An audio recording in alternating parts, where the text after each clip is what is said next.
เชียร์เชียร์ขาเชียร์ขาเชียร์ขา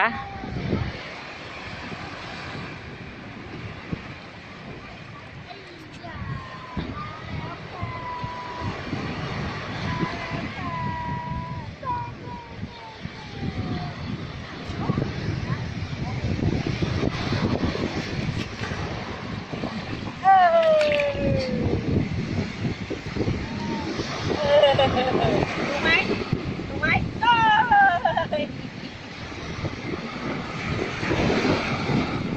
มาแล้วไม่นั่งแข่งเขาเฟซบุ๊กเนี่ยวันนี้นะคะเราไปเที่ยวหนูเชียร์หนูเชียร์ทำอะไรคะหนูเชียร์เล่นทะเลเหรอคะนี่อะไรลูกจ๋าเชียร์ขาเชียร์ขาขาทำอะไรคะทำอะไรคะทำอะไรคะดูที่เรือเล่นน้ำเลยลูกทะเลหนูพูดที่ทะเลลูกทะเลทะเลทะเลหนูไปไหนหนูไปไหนโอ้ยเดินไวหนูไปไหนหนูไปไหนไปไหนวายลุกขึ้นลูกเล่นน้ำไหมลงไปเลยลงไปเลยค่ะลงไปเลยพ่อดูอยู่ลงไปเลยลงไหมลงไหมลงไหมลงไหมไม่ลงทำไมอะลูกฮะ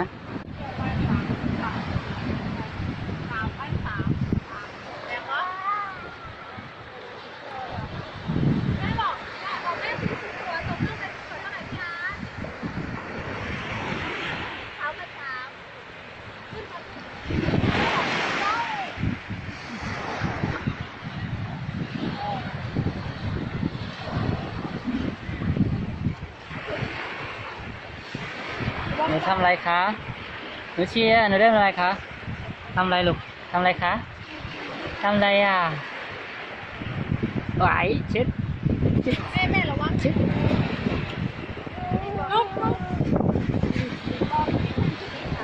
เนี่ยเอ้ย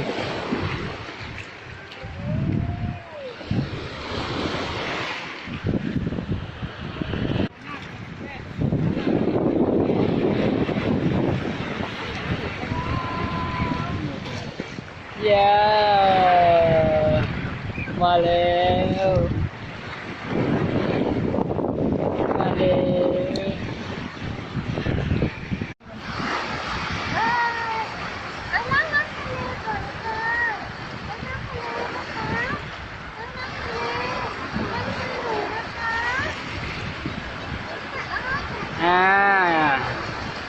ระวังเข้าปากนะลูกเค็มนะวายระวัง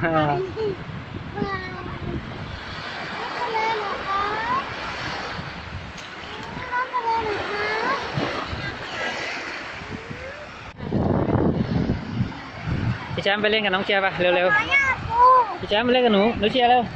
แชมป์ครับเล่นกับน้องเร็วเล่นกับน้องเร็ว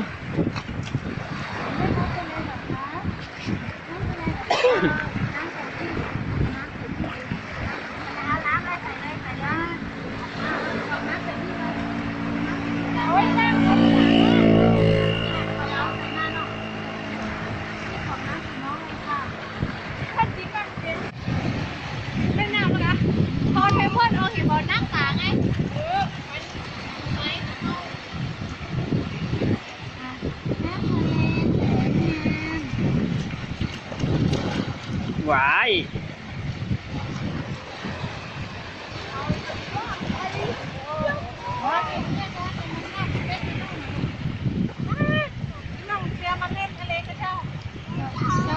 เจ้า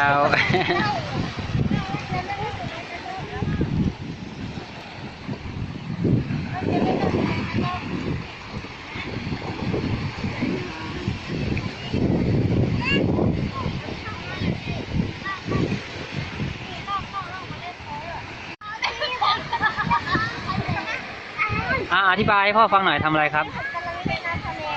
อ๋อเล่นน้ำทะเล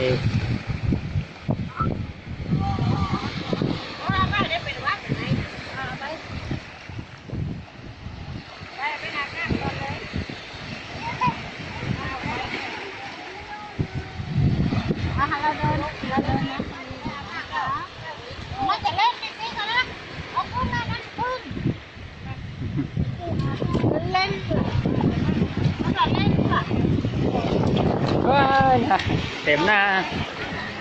เต็มหน้า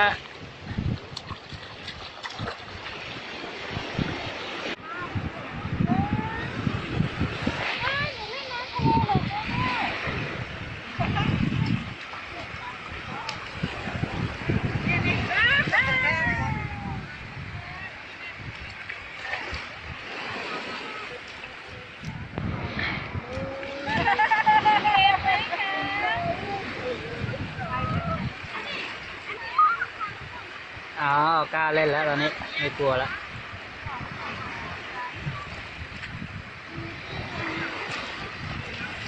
ตัดแม่มันเอานั่งก็ใส่เองมันนั่งใส่ค่ะเอาไปเลยมันเต้นแล้วตายที่หัวเลยนี่เข้มนะเข้มมากเดี๋ยวป้าเหลี่ยมแล้วง่ายเลยนะไปรู้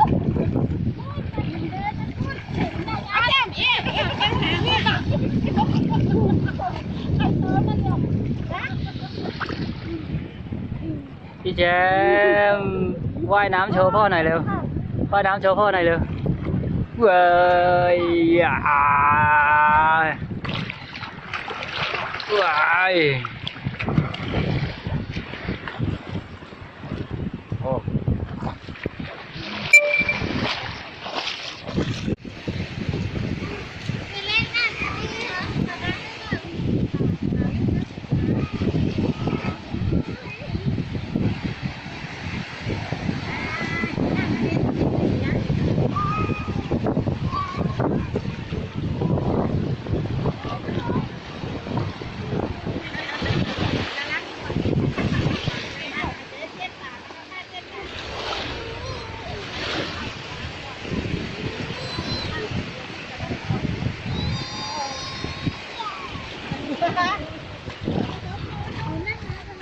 ว่าปูน้อย